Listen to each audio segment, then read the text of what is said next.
What's up, guys? Welcome back to the channel, and today we are diving into my personal list of the top 10 hardest bosses that I have faced in video games. It's going to be a fun breakdown. I'm very excited to dive into this one, but before we get started, I do want to preface this video off with the fact that I didn't start taking single-player gaming very seriously until late 2023, and in that time, I've beaten about 45 games or so, so I don't have a vast array of titles to source for this list, but to make up for that, I have beaten a lot of what the internet considers to be the most challenging games available. So, you know, it still should be a decent list, but it might differ from some of the other ones that you've seen on the internet.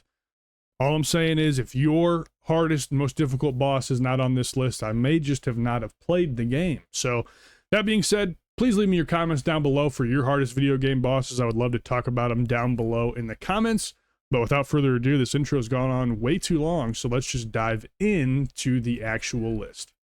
Sorry guys, one last thing before we get into this. Obviously, this is going to be a spoiler-heavy video. So, spoilers for the following games listed on the screen here. If you don't want these games spoiled for you, I understand, hop off, because there is some late game, end game bosses that we're going to be discussing, obviously, and I don't want to ruin them for you. So, you've seen the list. After this, no holds barred. 10-4, let's get into the list. Alright, starting off the list for us here at number 10 is Martyr Ligarius from Bloodborne. Now, quickly just want to note, I did not somehow capture any of these boss fights in any of my recordings, which is an absolute fucking rookie mistake, and I feel like a dumb-ass bitch for that. But I do want to quickly give a shout out to all of the people that's videos I just straight up fucking ripped off YouTube to use for this video. I'm definitely going to leave a link to all of these videos down in the comments below if you'd like to watch them for yourself, and all of that good stuff. And of course, if any of those creators want to take this video down, just let me know. I'll pull it off. I totally understand, but I did want to get this video out, so I apologize for being a content thief there. But all that being set aside, Martyr Ligarius is not necessarily a boss I would think a lot of people would have on their top 10 list, but this guy fucked me up hard in Bloodborne, and to the point that he was the most difficult fight that I experienced in Bloodborne, and most of that is due to one particular ability where the boss slams his sword into the ground, and this causes a bunch of daggers to fly at your character from 360 degrees, and it's just an absolute nightmare. So, during my time with the fight, I was running around trying to position myself behind pillars to avoid getting hit by these daggers, and it just was a whole big fucking shit show. And it just took me fucking hours to realize that you could actually just run up and hit the sword that was sticking out of the ground, and it would cancel that effect. But I didn't learn it for a long time. It was a lot of banging my head against the wall, and because of that, I had to throw him on this list here. Once you take away that ability, though, Martyr Ligarius is very, very manageable. He's really abusable by Quicksilver bullets and things like that, very parryable. But because I had such a struggle, I had to put him on the list. So shout out to Martyr Ligarius. I think he's a super underrated boss in Bloodborne, and a great fight. But yeah, this guy kicked my teeth in for quite a while. Moving on to number 9, we have Pontiff Sullivan from Dark Souls 3. On my first playthrough, I spent way more time fighting Pontiff than I did the final boss of Dark Souls 3. Basically any other fight in Dark Souls 3. This guy kicked my ass like you would not believe. First phase, very straightforward, standard sword boss fight. Just got to make sure you're dodging properly. But phase 2 of this fight is where things really get ramped up, and he has like a clone of himself. So all of his attacks swing twice, which really fucks with your dodge timing, and it really makes the fight very, very difficult.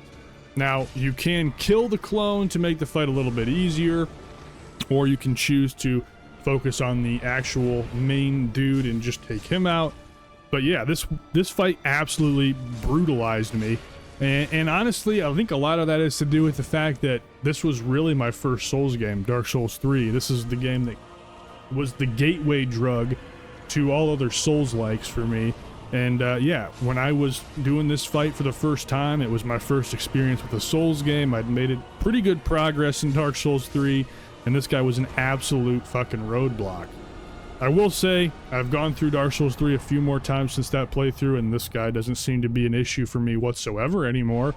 But definitely at the time, he beat the shit out of me. So, had to give him the respect he deserves, putting him here at number 9 for my list.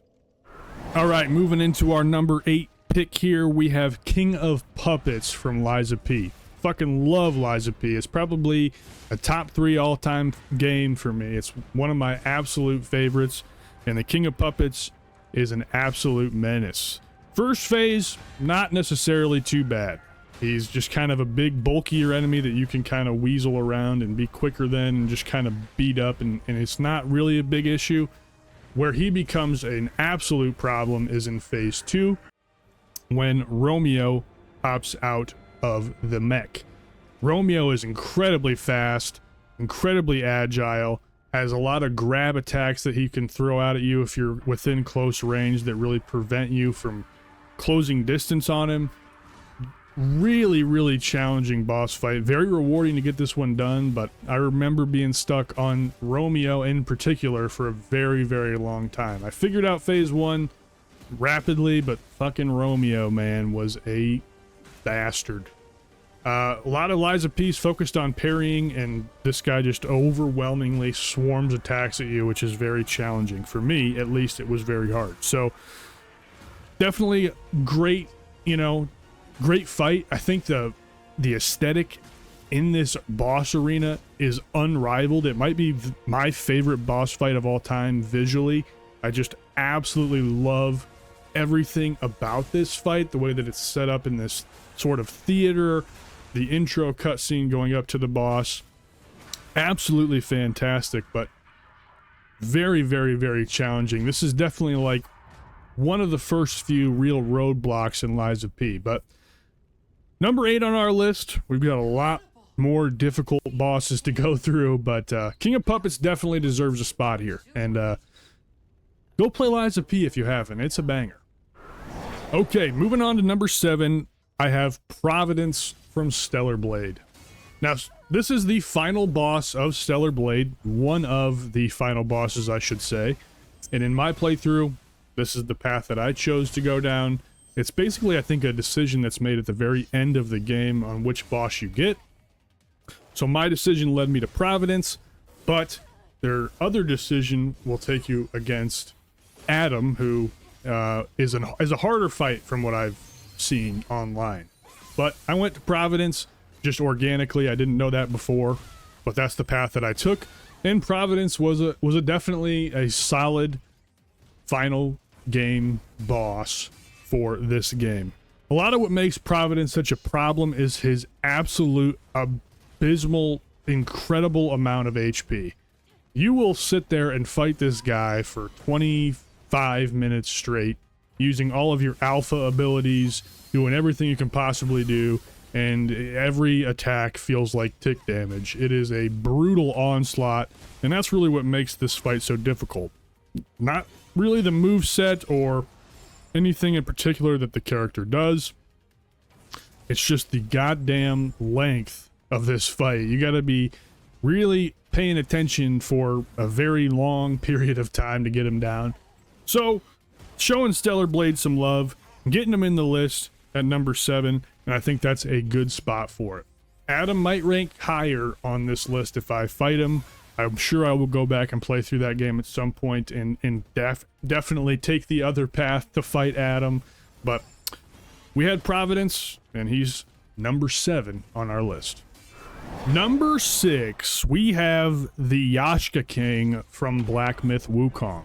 This is definitely not the last time you're going to see Black Myth Wukong on this list, I can tell you that right now.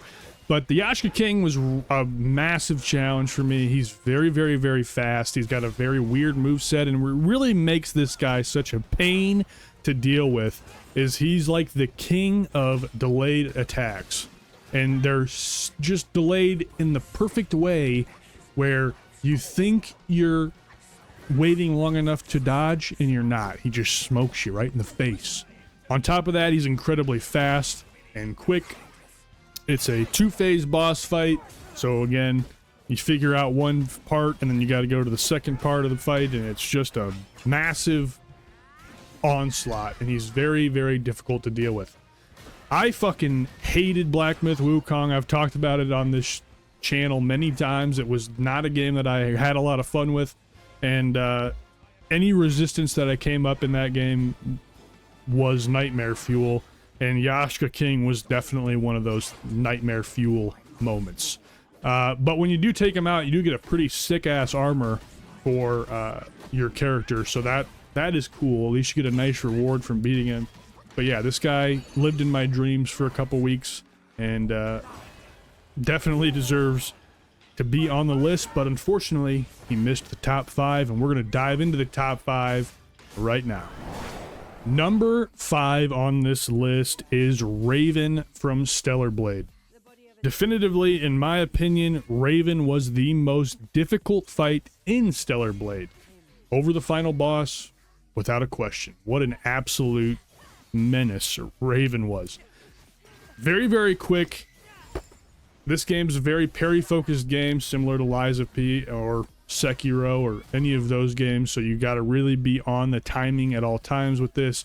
It takes a lot of time to learn the abilities that the character can do.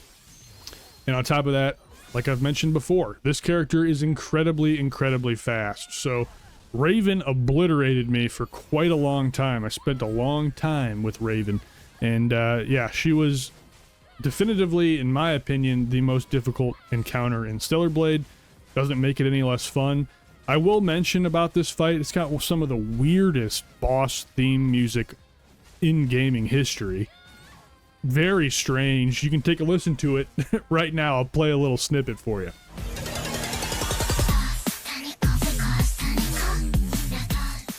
So yeah, tonally very strange, very off what the rest of the game had. It was like a shock to me, but it was a fun fight nonetheless. I really enjoyed it, but yes, definitely difficult, and difficult enough to get in my top 5. Number 4, the one and only appearance of Sekiro on this list, and that is Isshin Ashina, the final boss of Sekiro. At number 4, you know, now that I'm looking at my list, I think this might be a little low, but I'm going to stick with the list as I have it. As I've gone through this list, I've started to think of like so many other bosses that probably should have been here, especially at 10 and 9. Well, I guess we'll do an honorable mention rundown at the end of the video, because I feel like I've already contradicted myself, but this is what I came up with. We're sticking with it. Isshin Ashina, notoriously one of the most difficult bosses in video games. It's a 4-phase boss fight, which is absurd, and it is very challenging. I spent probably multiple hours learning each phase of this fight. And as I mentioned in my review for Sekiro, I think that this fight in particular doubled my game length. I spent so long trying to learn Isshin that it took a lot out of me. Nonetheless, though, the things that make him hard are obvious. As I've mentioned before, you're going to notice a theme. Very, very fast. He has delay attacks. Very tanky, being he has 4 entire stages that you have to go through to kill him. Just, yeah, everything that makes a boss fight hard is here with Isshin Ashina, without a question. However, I will say, you feel like this fight in particular gave me the biggest dopamine rush out of any boss I've encountered in any game up to this point. When I finally bested Isshin Ashina, I was at a level that I've never been. You know, I was almost euphoric to beat him. And not only that, but I feel like this entire boss fight process made me an expert at this game. Quite frankly, if you're not an expert of this game, and you're not an expert of all the mechanics in Sekiro, you will not get past him. So when you finally do, it is an absolutely amazing feeling. So shout out to Isshin. Probably should be higher on this list, but I have him at 4. And we'll dive into the top 3 now. And, well, I guess roast me in the fucking comments, because this guy should probably be easily in the top 3, but fuck it. That's where he's at. He's number 4. Let's move on to number 3. Number 3 is Luxatia from Lies of P. Now, I have Luxatia above Isshin Ashina because this was my second Souls-like I'd ever played, and Luxatia is an absolute fucking nightmare to fight, and it took me a long time to kill this boss. And to the point that I still have, like, I still get tremors thinking about this fight. Two-phase boss fight. Mechanically, not super crazy, other than the fact that she is incredibly fast. You can make the second phase easier by going around behind Luxatia and breaking her shield, which will make her a little bit less viable in phase 2. But this boss is incredibly fast, incredibly aggressive, puts you on the back foot almost throughout the entirety of the fight. And of course, she has a mechanic where she flies into the air and shoots these lightning bolts down at you that you have to perfect parry. And if you are successful with that, you shoot them back at her to deal damage. And for whatever reason, my timing on this was always bad, but inevitably, eventually, I did kill her, and I fucking yelled. And this was one of the few boss fights that I actually recorded for the YouTube channel.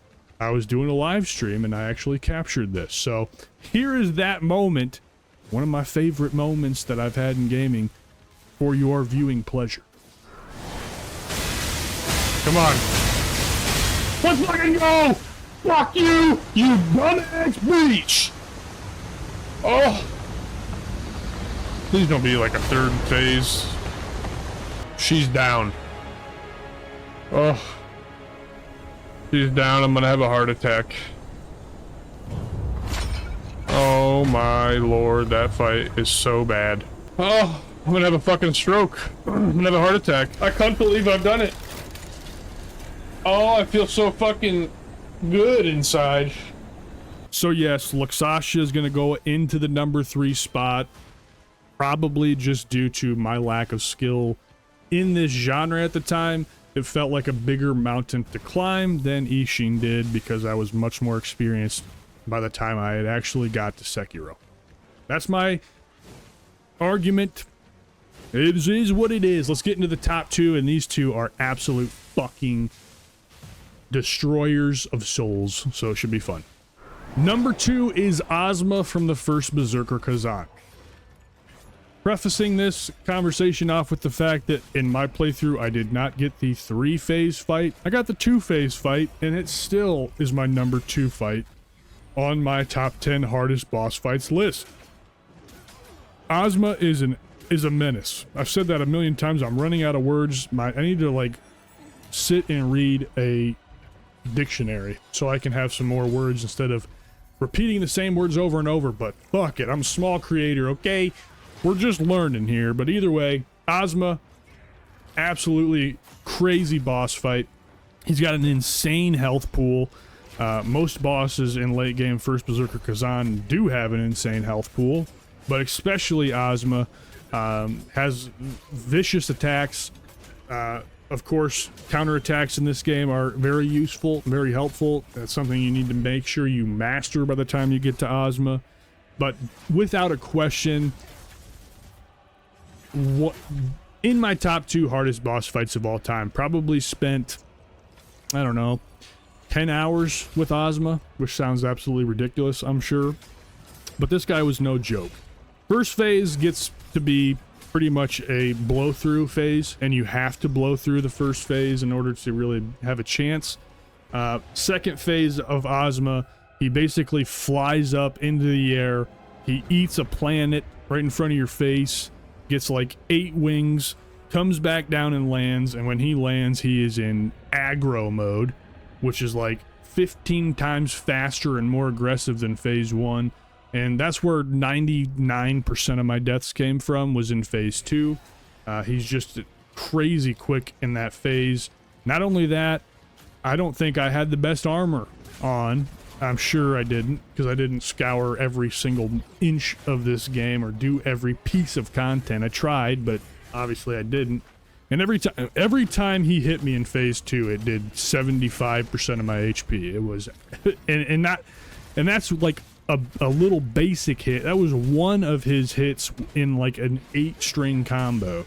So brutal. I almost had to play Ozma's phase 2 perfectly, and it was very difficult. Very rewarding. I loved First Berserker Kazan. The lack of First Berserker Kazan bosses on this top 10 hardest bosses list is concerning, again, but it is what it is, I guess. I'm not gonna do anything about it now, but Ozma's definitely number 2, because my number 1 is absolutely, without a question, the hardest boss I have ever fought. And that is the Great Sage's Broken Shell in Black Myth Wukong. Boy. This is basically a duplicate of you. That you basically fight against yourself. He has all the same moves that you do, so in theory, you would think that would be easy to abuse, but that is not the case in this game. This fight is a 2-phase boss fight. The first phase, again, you have to play flawlessly, and then you get to phase 2, and he gets amplified. He has a whole different moveset in phase 2, and it took me forever to figure out how to beat this guy.